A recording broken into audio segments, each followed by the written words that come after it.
മണ്ണാർക്കാട് അലനല്ലൂരിൽ സംഘർഷത്തിനിടെ യുവാക്കൾ കത്തിവീശിയ സംഭവം. കൂടുതൽ CCTV ദൃശ്യങ്ങൾ പുറത്ത്.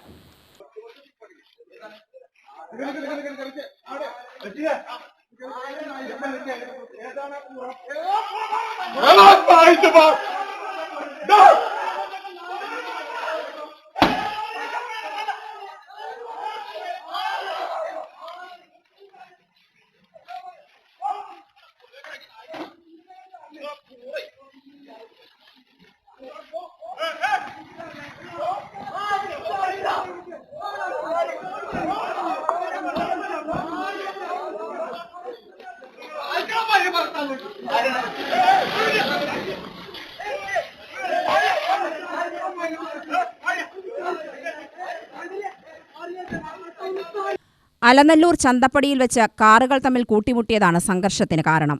40ഓളം വരുന്ന സംഘം 5 യുവാക്കളെ മർദ്ദിക്കാനെത്തുന്ന CCTV ദൃശ്യമാണ് പുറത്തുവന്നത്. സംഘം കാർ തകർക്കാൻ ശ്രമിക്കുന്നതും ദൃശ്യങ്ങളിൽ പതിഞ്ഞിട്ടുണ്ട്. ഓഗസ്റ്റ് 31-നാണ് സംഭവം. UTV news, Palakkad.